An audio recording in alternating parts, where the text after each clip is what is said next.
जैसे ही टैकेज़ो होश में आता है, उसकी नजर एक अनजान औरत पर पड़ती है, ओको, जिसकी आंखों में अजीब सी शांति और रहस्य है।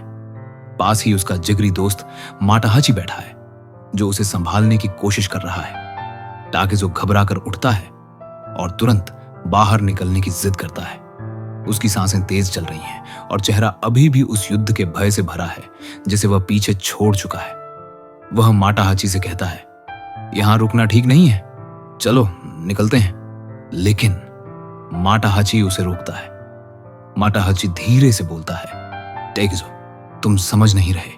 इन्होंने हमारी जान बचाई है, खाना दिया है और चाहती हैं कि हम कुछ दिन यहीं रुकें। फिर वो एक नजर दरवाजे की ओर डालता है और गंभीरता से कहता है, बाहर रेफ्यूजी हंटर्स घूम रहे हैं और इस हालात में बच पाना मुश्किल है। टैकेज़ो चुप हो जाता है।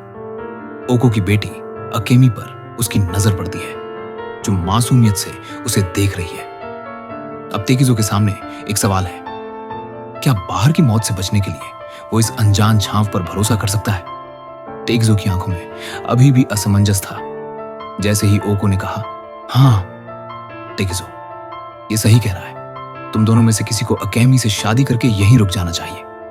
टैकेज़ो की मनोस्थिति और भी उलझ गई। ये प्रस्ताव सुनकर माटाहाची तुरंत मना कर देता है। मैं नहीं कर सकता, मेरी पहले से ही एक मंगेतर है। उसकी आवाज में साफ साफ डर और असमंजस था। टैकेज़ो ने गहरी सांस ली और बिना कुछ कहे बाहर चला गया। कुछ देर बाद टैकेज़ो जंगल में मशरूम इकट्ठा कर रहा था।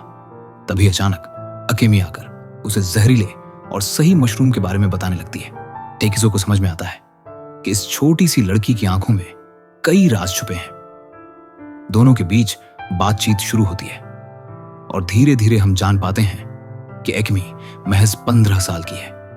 उसकी मासूमियत और उसकी बातें टैकेज़ो के मन में और सवालों का जन्म देती हैं। वह सोचता है कि क्या यह लड़की इतनी छोटी उम्र में इतनी समझ और ताकत पा सकती है।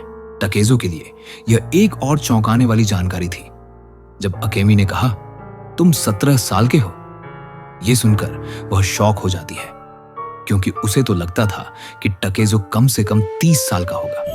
फिर अकेमी धीरे से बताती है, असल में मैं तो एक चोर हूं। मैं हमारे सोल्जर्स की बॉडी से उनके कवच और तलवारें इकट्ठा करके बेचती हूं ताकि अपनी और मां की जिंदगी चला सकूं। टैकेज़ो चुप रहता है। फिर अकेमी पूछती है, और कोई सवाल? टैकेज़ो गंभीरता से कहता है, वो कौन है? तभी पीछे से एक आदमी आता है। अकेमी उसे देखते ही पत्थर मारने लगती है। टैकेज़ो तुरंत उसके हाथ पकड़कर उसे रोक लेता है।